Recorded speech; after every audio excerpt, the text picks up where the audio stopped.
mentioned today, China's plan to float nuclear reactors in South China Sea seen as risky. The U.S. military has warned that China is moving forward with development of floating nuclear reactors in the South China Sea to bolster its claim to disputed maritime territory. Analysts say the plan to build ships with mobile nuclear power sources would raise tensions with its neighbors and pose risks to the environment.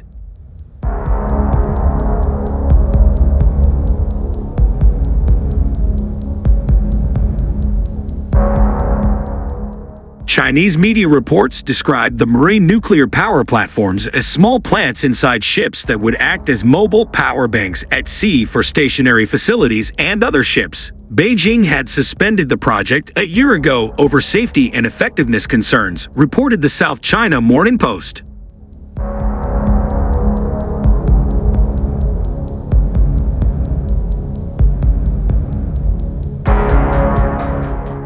But the outgoing commander of the U.S. Indo-Pacific Command and State Department officials this month said China is still building the floating reactors to supply power to disputed islands, The Washington Post reported.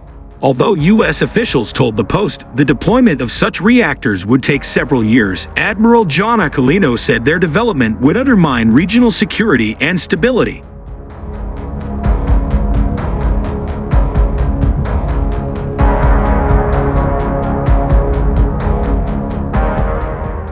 The Philippines last week echoed those concerns.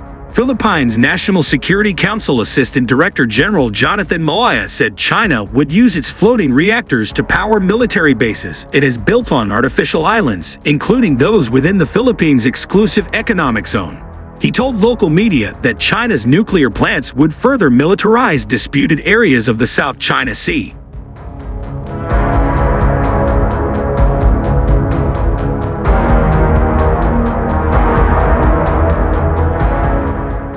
Anything that supports their military presence in those islands is technically a threat to our national security and against our interests, he said, adding that Australia and the U.S. would be among Manila's allies conducting joint patrols in the South China Sea.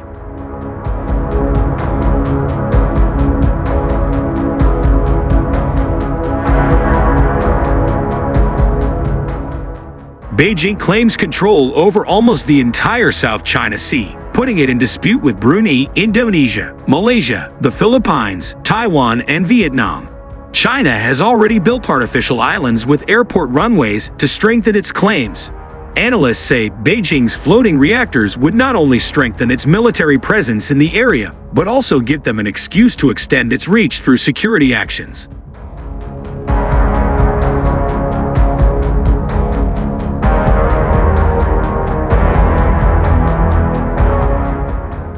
Song Yanhui, director of the International Law Society of the Republic of China, Taiwan, told VOA the current military security zone for China's artificial islands is a radius of 500 meters, 1,640 feet, meaning other aircraft and ships that enter this radius can be legitimately expelled.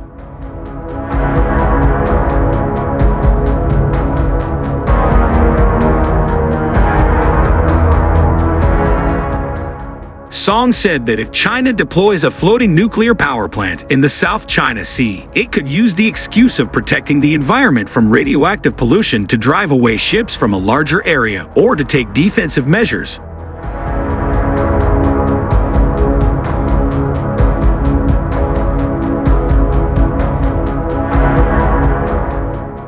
For Beijing, he said, it kills two birds with one stone. It is a win-win strategy. It can strengthen its military presence, civilian use, and claim to sovereignty.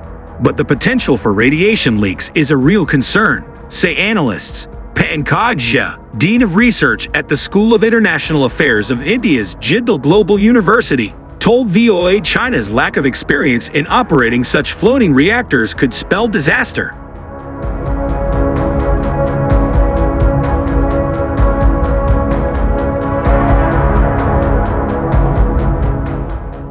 It is a threat because it will contaminate water and also surrounding areas, he said.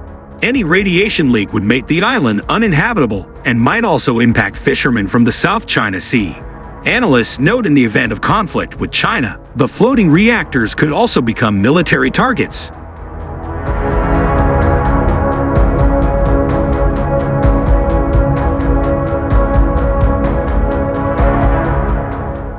China has deployed radars, anti-ship and anti-aircraft missiles, and fighter jets, among other weapons, on the disputed territories of Mischief Reef, Subi Reef, and Fiery Cross, the three largest artificial islands in the Spratly Islands.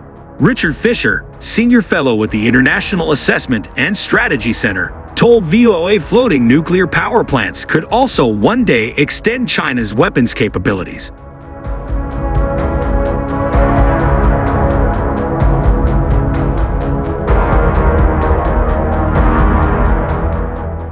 If they were protected, these nuclear power plants could also potentially power future energy weapon devices, Fisher said. Laser weapons that could knock down missiles and aircraft, or very powerful microwave weapons could also disable missiles and aircraft that would get within their range. Liu Penghu, a spokesperson for the Chinese embassy in Washington, would not comment on the concerns expressed about China's plans to move forward with the floating nuclear power plants.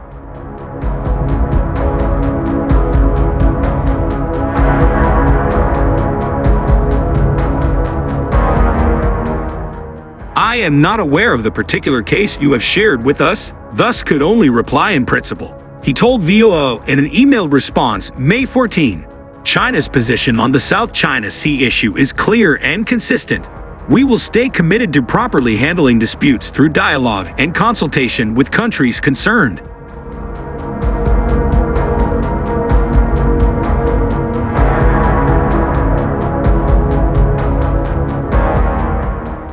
And would like to work with ASEAN, Association of Southeast Asian Nation, countries to fully and effectively implement the Declaration on the Conduct of Parties in the South China Sea, advance the consultation on a code of conduct in the South China Sea, and jointly safeguard peace and stability in the region.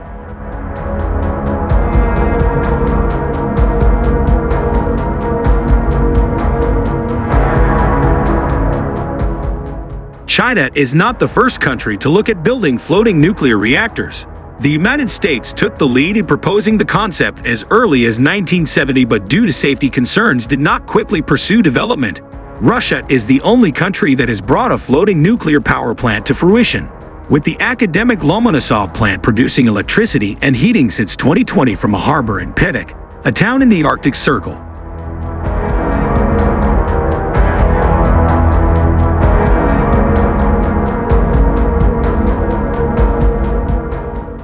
The International Atomic Energy Agency at a November forum in Vienna expressed concern about the development of floating nuclear reactors, particularly when they cross international borders or operate in international waters.